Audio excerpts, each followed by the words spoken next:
Hey guys, I got a couple of cool plot ideas I came up with for a possible Space Jam 3 movie. Let's get started. Basically, the villain of Space Jam 3 would be the Undertaker, which I think would be amazing and badass. The beginning of the film, the Undertaker is minding his own business. He's relaxing, he's retired. Then Swackhammer shows up, the villain from Space Jam 1. Maybe he could be voiced by Danny Devito again. That would be amazing. And he basically convinces the Undertaker to take over WWE once again with the Ministry of Darkness. So him and Swackhammer make a deal because Swackhammer says, well, I can get you the Looney Tunes. The Undertaker and Kane, they reformed the Ministry of Darkness. And it could be the same guys that were in the original Ministry of Darkness during the late 90s. But you can have some new guys that join the Ministry of Darkness, like Finn Balor or something. Like Moron Mountain has become destroyed. The theme park, it's abandoned, and Swackhammer doesn't have any money anymore. But he still finds a way to make a new plan with the Undertaker. So he can't make money off of Moron Mountain anymore because he couldn't get the Looney Tunes in the original. So it shows that the theme park couldn't survive without mascots. So he recruits the Undertaker to make a plan to make money. And the whole plan is that they're both going to team up. They're going to use the Looney Tunes to be the new mascots for WWE under the Undertaker's reign. But there has to be some kind of exchange of power. Like Swackhammer will say, well, I know where the Looney Tunes are. And we can use them to build your new WWE empire and use the Looney Tunes as influence. And Swackhammer will say something like, well, the Looney Tunes are crazy and wild. And that's exactly what you are, Undertaker. You are a rebel, just like the Looney Tunes. A perfect match. Because Swackhammer is really like the Vince McMahon of Space Jam. So it's kind of perfect. So they shake hands, they make the deal. Swackhammer finds some way of kidnapping the Looney Tunes and bringing them to this giant WWE factory. So now the Looney Tunes are in the real world. And the Looney Tunes are in this, big, dark, like WWE factory, and it's now like under the rule of the Undertaker, the Ministry of Darkness, the factory. So like inside the factory is like the Undertaker's new lair. It looks all creepy and stuff, and the Looney Tunes don't know what to do. This is like very, foreign to them. The Ministry, including the Undertaker and Swackhammer, they basically tell the Looney Tunes, you are our prisoners now, and there's nothing you can do about it to stop us, because we have these powers, and we're more powerful than you and your abilities. Kind of like the Monstars, what they did to the Looney Tunes in Space Jam 1. So Tweety Bird flies away, or something happens where one of the Looney Tunes finds a way to escape the factory and recruit a wrestler to help them defeat them. So they find The Rock, who's busy making another generic, action movie, and they basically tell The Rock, we need your help. Kind of like Space Jam 1, and The Rock goes to help them. He breaks into the secret factory of The Undertaker. Then the Looney Tunes, they train to become wrestlers under The Rock, of course. The Looney Tunes form their own teams and their own wrestling names. Who are the villains they're fighting in the matches? No, it's not going to be the Ministry of Darkness, but whatever. What it's going to be is there's going to be new Nerdlucks that still are around, that are under Swackhammer's control. These new Nerdlucks have never met the original Nerdlucks, and what they do is they steal the talent from other WWE wrestlers, and they become the new Monstars. And it could be 5 of them, right? And they could all have their own different colors. Instead of the colors of the original Monstars, they could be like white, brown colored, or like pink, whatever, just stuff like that. Like they're different colors than the original Monstars. Then they have all these matches, right? There's like 10 matches or whatever. Some of them longer than others. Well, actually, like you can have like the first 2 matches, the Looney Tunes fail, and they're devastated, right? 2 or 3 matches, and they lost all 3, despite The Rock helping them.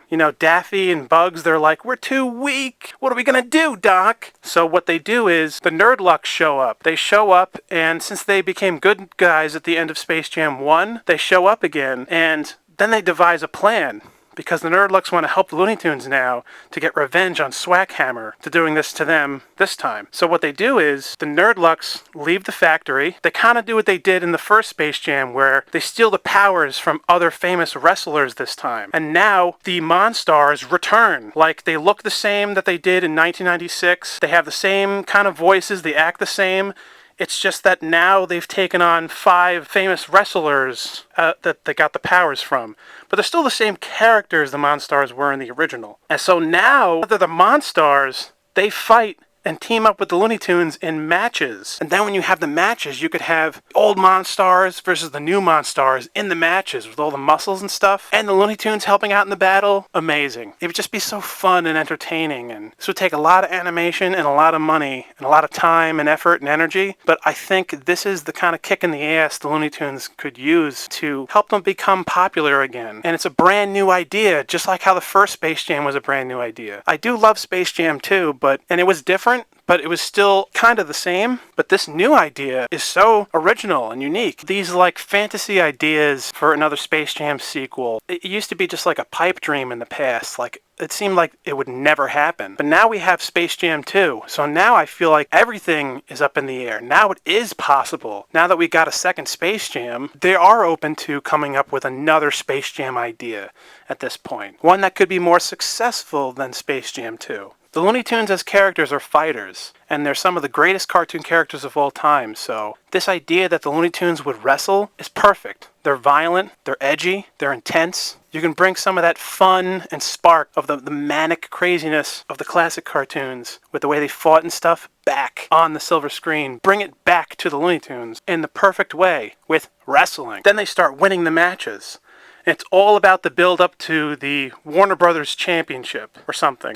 Warner Brothers Championship belt, which means like as soon as you get it, like you become the ruler of WWE or something. So they have all these matches, and like the teams could be all spread out. It could be like Penelope Pussycat, Elmer Fudd, and Blanco. Or it could be like Bumkiss, Daffy, and Lola or something. Like, it could be great, like reminiscing about the Monstars returning, and the Monstars, like, they're good now, so they kind of tease the Looney Tunes because they're smaller than them, but at the same time, at the end of the match, they'll fist bump, and then it's like, yeah, we're still with you guys, even though we're kind of jerks still, because we're not used to being good guys, but yeah. And that'd be amazing. It'd be so hilarious. This is the perfect way to bring back Swackhammer, the Nerdlucks, the Monstars. All the matches build up to the final match. The Rock has to be involved in the final match, of course. The final opponent is Swackhammer. Like, you can have the Undertaker there, right? And he fights The Rock or something. But the final opponent needs to be Swackhammer because he's the villain from the first Space Jam, right? And we want to see him get his ass kicked like how at the end of Space Jam 1, where they put him in the rocket and send him to the moon. They can even make a joke about that.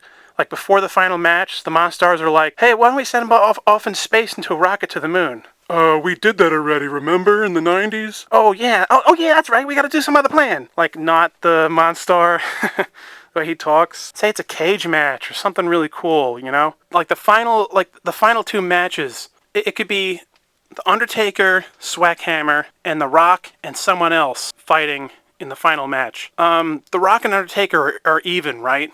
Both of them can't defeat each other. They're just as powerful as one another. But then, basically, the only way to get a winner is someone has to defeat Swackhammer. Like, Swackhammer has to verse one of the Looney Tunes. It has to be like a one-on-one thing. I'm thinking maybe Taz, because Taz is the most powerful Looney Tune. Either Taz or Marvin. Like, how amazing would that be? Marvin the Martian versus Swackhammer? Because, you know, Swackhammer crushed Marvin like a bug. He called him a bug, like an insect in Space Jam 1. Marvin can say something like, you disrespected me as the ref in the 90s, as the referee in the 90s, and now I'm going to take my revenge. You know, like Alien versus Alien. It'd be perfect. Like Marvin could even mention how he was neutral in the 90s, but now he's seen the light. He's seen the terror of you, Swackhammer, and your evil plans. So it could be Marvin versus Swackhammer, or either all this or Bugs, because Bugs had that little standoff with Swackhammer in the first Space Jam. It was a very small moment, I know, but still, it could be like Bugs versus Swackhammer, because that'd be really cool, because both Swackhammer and Bugs are kind of like the leaders of both of these groups. So anyway, something like that, and then Swackhammer gets defeated, yada yada yada, you really get it, right? I think it's a pretty interesting idea. I think everyone would like this idea if they came up with this. Warner Brothers, if you're listening, just take this idea. I don't care. Because I love Space Jam as a series. Just do this idea if you love it. You don't have to pay me a dime. I'm that much of a fan. So by the end of the movie, The Rock learns to become a wrestler again and leave movies, because the Looney Tunes showed him that again, that this is where he belongs. Now, one extra idea that could be controversial, but what if John Cena is in it? And John Cena is like forced to team up with The Rock this time to help the Looney Tunes. The Rock and John Cena, they both argue at first, then they like both compliment each other and they say to each other, we're both pretty witty on the mic, but the wittiest of them all is the Looney Tunes. And if we lose the Looney Tunes in this world, we've lost what made this world so witty and fun and loony in the first place. We have to team up to save them, to save the greatest influence of comedy and entertainment in the world. So like maybe the Rock and Cena could team up or something and have a match where they fight two of the other people or whatever. Oh, and one final idea for the movie. Have the New Day in the movie. And it would be funny, it would be hilarious to see them interact with the Looney Tunes. Say they were trapped inside the Undertaker's lair. They were running around trying to figure out what to do, and they were trying to help the Looney Tunes or something. They don't have to be in the matches, but they could be like there, running around trying to figure out how to escape or something. It'd be hilarious to see the New Day interact with like Taz or Daffy or Speedy Gonzalez or, Porky Pig. Man, that'd be great. And the Monstars with the New Day, oh my God, it'd be hilarious. And like the final match, right? The New Day are there and they play the horns and the musical instruments to start the match. Oh my God. So many amazing possibilities for this sequel. Anyway, these are my ideas. Let me know what you guys think. Am I crazy? Am I loony? Is this an idea that is stupid or amazing? Let me know what you guys think. Peace.